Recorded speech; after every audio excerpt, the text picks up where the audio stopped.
Good morning students, कैसे हैं आप सभी। मैं रोहित सर आज आपको the fundamental unit of life chapter number 5 इसके मल्टीपल चॉइस क्वेश्चन कराने जा रहा हूं। ये सारे क्वेश्चंस इतने इम्पोर्टेंट हैं कि आपके जो पीटी एग्ज़ाम होगा सेकेंड उसमें भी पूछे जा सकते हैं। तो इसीलिए ये सारे क्वेश्चन आप अच्छे तरीके से रिवाइज करें और अपने एग्ज़ाम को अच्छा बनाएं और full out of full marks score करें। चलिए शुरुआत करते हैं पहले क्वेश्चन से। क्वेश्चन नंबर फर्स्ट है, which of the following can be made into crystals. इनमें से कौन सा क्रिस्टल से बना हुआ है? बैक्टीरियम, अमीबा, वायरस और स्पर्म। तो आपका सही जवाब क्या होगा? वायरस। तो virus can be made into the crystals. अगला क्वेश्चन है, a cell will swell up if. Cell कब स्वेल होती है? आपको 4 ऑप्शन दिए गए हैं। तो मैं आपको बता दूं, अगर आपको आइसोटोनिक, हाइपरटोनिक और हाइपोटोनिक के बारे में अगर अच्छे तरीके से पता है तो आप इस क्वेश्चन को अच्छे तरीके से बता पाएंगे। सेल कब स्वेलअप होती है? आपको ऑप्शन दिया गया पहला, the concentration of water molecules in the cell is higher than the concentration of water molecules in surrounding medium.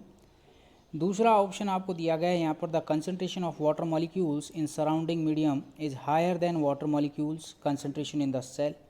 तीसरा जो ऑप्शन दिया गया है वो है, the concentration of water molecules is same in the cell and in the surrounding medium. और last जो option है वो है, concentration of water molecules does not matter.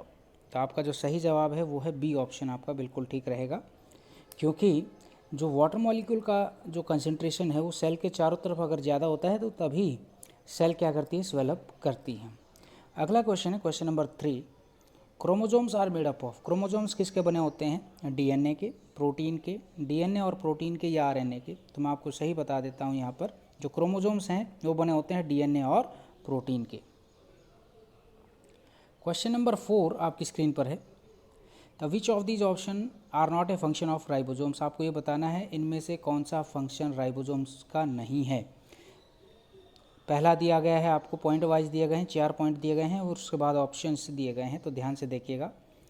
पहला पॉइंट है, it helps in manufacture of protein molecules. दूसरा आपको दिया हुआ है, it helps in manufacture of enzymes.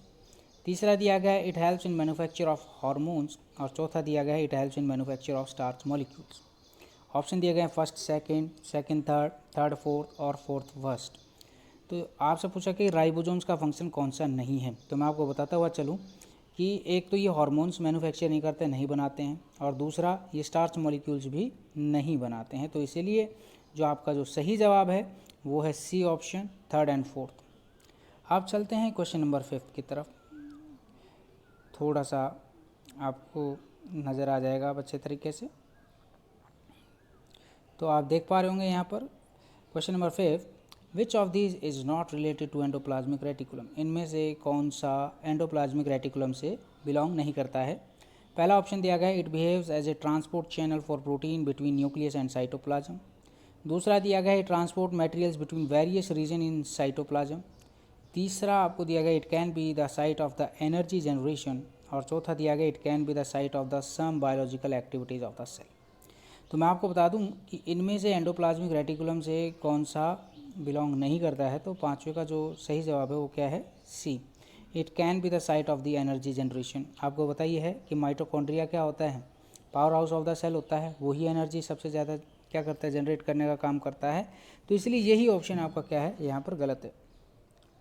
Question number 6 आप देख पा रहे होंगे यहाँ पर, following are a few definitions of osmosis. यहाँ ऑस्मोसिस की कुछ डेफिनेशंस दी गई हैं, तो आपको इनको करेक्टली क्या करना है? बताना है कि कौन सी डेफिनेशन यहाँ पर बिल्कुल करेक्ट है। पहला दिया गया है, movement of water molecules from a region of higher concentration to a region of a lower concentration through a semi permeable membrane. क्या ये सही है? दूसरा दिया गया है, water of solvent molecules from its higher concentration to lower concentration. तीसरा दिया गया है, movement of solvent molecules from higher concentration to lower concentration of solution through a permeable membrane. या फिर movement of solute molecules from lower concentration to higher concentration of solution through a semi permeable membrane. तो मैं आपको बता देता हूँ, यहाँ पर जो वाटर मॉलिक्यूल्स की जो मूवमेंट है वो हायर कंसंट्रेशन से लो कंसंट्रेशन की तरफ होती है through a semi permeable membrane. तो ए ऑप्शन आपका यहाँ पर क्या है? बिल्कुल करेक्ट है। अगला क्वेश्चन है question number 7, plasmolysis in a plant plasmolysis in a plant cell is defined as. Plasmolysis plant cell के अंदर आपको डिफाइन करना किस प्रकार से होगा? Break down of plasma membrane in hypotonic medium, shrinkage of cytoplasm in hypotonic medium, या shrinkage of nucleoplasm, या नन ऑफ देम। तो 7th का आपका जो सही जवाब है वो क्या है? बी ऑप्शन है, shrinkage of cytoplasm in hypotonic medium. Plasmolysis की अगर हम बात करें तो आप क्या कहेंगे कि साइटोप्लाज्म क्या हो जाता है? श्रिंकेज हो जाता है in hypotonic medium. Question number 8, which of the following are covered by a single membrane? इनमें से कौन सा सिंगल मेम्ब्रेन से कवर्ड होता है?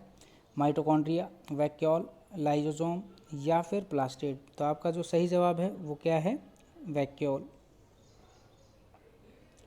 Question number 9, find out the false sentences. इनमें से आपको ये बताना है कि कौन सा गलत है। Golgi apparatus is involve with the formation of lysosomes. दूसरा आपको यहाँ पर दिया गया है nucleus, mitochondria and plastid have DNA, hence they are able to make their own structural proteins. तीसरा दिया गया mitochondria is said to be the power house of the cell as ATP is generated in them. और चौथा दिया गया cytoplasm is called as a protoplasm. तो मैं आपको सही जो जवाब है, जो इसमें फॉल्स स्टेटमेंट है वो क्या है? यहाँ पे जो गोल्गी एपरेटस है वो लाइसोसोम के फॉर्मेशन में इन्वॉल्व नहीं होता है, तो आपका ए ऑप्शन ही करेक्ट होगा। Question number 10, find out the correct sentence. आपको यहाँ पर करेक्ट सेंटेंस बताना है। Enzymes packed in lysosomes are made through RER, rough endoplasmic reticulum. Rough endoplasmic reticulum and smooth endoplasmic reticulum produce lipid and protein respectively. अगला है endoplasmic reticulum is related with the destruction of plasma membrane. Last option है nucleoid is present inside the nucleoplasm of eukaryotic nucleus. तो जो correct है वो है A, enzymes packed in lysosomes are made through RER, rough endoplasmic reticulum. अब चलते हैं question number 11 की तरफ। क्वेश्चन नंबर 11 आपकी स्क्रीन पर है। Which cell organelle plays a crucial role in detoxifying many poisons and a drugs in a cell? Golgi apparatus, lysosomes, smooth endoplasmic reticulum, vacuole.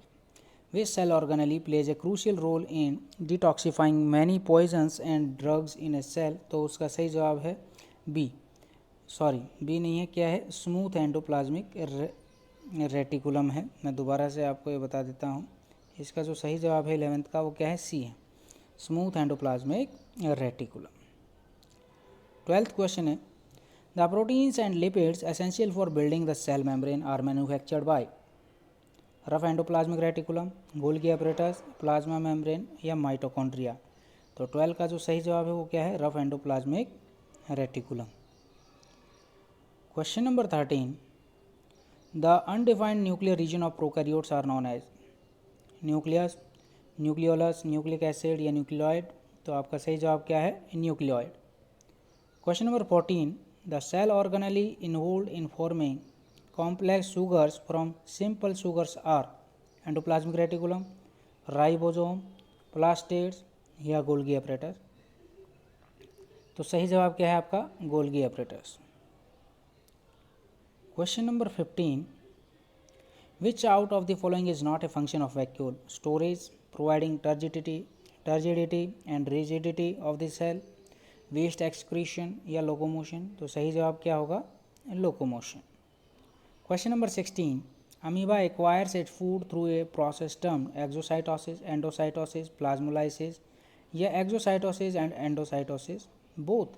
तो 16 का जो सही जवाब है वो क्या है? Endocytosis. Question number 17, cell wall of which one of these is not made up of the cellulose? Bacteria, hydrilla, mango tree, cactus. सही जवाब आप बता सकते हैं बैक्टीरिया। क्वेश्चन नंबर 18 आपकी स्क्रीन पर है बच्चों। Silver nitrate solution is use to study? Endoplasmic reticulum, Golgi apparatus, nucleus, या माइटोकॉन्ड्रिया। तो आपका सही जवाब क्या होगा? यहाँ पर सिल्वर नाइट्रेट सॉल्यूशन का उपयोग किया जाता है गोल्गी एपरेटस की स्टडी करने के लिए। Question number 19, organelle other than nucleus containing DNA is? Endoplasmic reticulum, Golgi apparatus, mitochondria, या लाइसोसोम्स। तो सही जवाब क्या होगा? माइटोकॉन्ड्रिया। ये तो सभी बच्चे जवाब दे पाएंगे। Kitchen house of the cell किसको कहा जाता है? माइटोकॉन्ड्रिया को। माइटोकॉन्ड्रिया कहा जाता है, क्लोरोप्लास्ट को कहा जाता है? Kitchen house of the cell, kitchen house of the cell कहा जाता है क्लोरोप्लास्ट को, और power house of the cell mitochondria को कहा जाता है। Question number 21, lipid molecule in the cell are synthesized by smooth endoplasmic reticulum, rough endoplasmic reticulum, Golgi apparatus या प्लास्टिड। तो लिपिड मॉलिक्यूल्स सेल के अंदर कौन बनाता है? तो उसका जो सही जवाब है वो क्या है भाई? Smooth endoplasmic reticulum. Question number 22, इसका भी आप सभी बच्चे जवाब दे पाएंगे। Cell arises from pre existing cell was stated by Haeckel, Virchow, Hooke या स्क्लेडन। तो इसका जो सही जवाब है वो है Virchow. Cell theory was given by Schleiden and Schwann, Virchow, Hooke या हैकल। तो उसका सही जवाब है Schleiden and Schwann. Question number 24, the only cell organelle seen in prokaryotic cell is mitochondria, ribosome, plastid या लाइसोसोम्स। तो इसका सही जवाब है ribosome. Question number 25, organelle without a cell membrane is ribosome, Golgi apparatus, chloroplast, nucleus. Organelle without a cell membrane is कौन सा है इनमें से? तो 25 का जो सही जवाब है वो क्या है? Ribosomes. Question number 26, 1 micrometre is 10 की पावर -6 मीटर, 10 की पावर -9 मीटर, 10 की पावर -10 मीटर या 10 की पावर -3 मीटर। 1 माइक्रोमीटर इज 26 का ऑप्शन क्या रहेगा? ए, 10 की power -6 metre. Lysosomes arises from endoplasmic reticulum, Golgi apparatus, nucleus या माइटोकॉन्ड्रिया। लाइसोसोम्स कहाँ से बनते हैं? तो आपका जो सही जवाब होगा 27 का वो क्या है? Golgi apparatus. Question number 28, living cells were discovered by Robert Hooke, पुरकिंजे, Leeuwenhoek, Robert brown. तो उसका सही जवाब है लीवेनहॉक। क्वेश्चन नंबर 29 आपकी स्क्रीन पर है बच्चों। Select the odd one out. The movement of water across a semi permeable membrane is affected by the amount of substances dissolved in it. Membranes are made up of organic molecules like protein and lipids. Molecules soluble in organic solvents can easily pass through the membrane. या plasma membranes contain chitin sugars in plant. तो इसमें आपको odd one बताना है, तो last ही है plasma membranes contain chitin sugar in plants, ये गलत है। बाकी सारे क्या है यहाँ पर सही। तो बेटा आप सभी को समझ में आ गया होगा। ये सारे क्वेश्चन इंपॉर्टेंट है आपके पीटी सेकंड में, इनमें से ही क्वेश्चंस आपके आएंगे। तो इनको कम से कम 2 या 3 बार रिवाइज करें और अपने एग्ज़ाम को अच्छा बनाएं और full out of full marks carry करें। बहुत बहुत धन्यवाद। नमस्कार।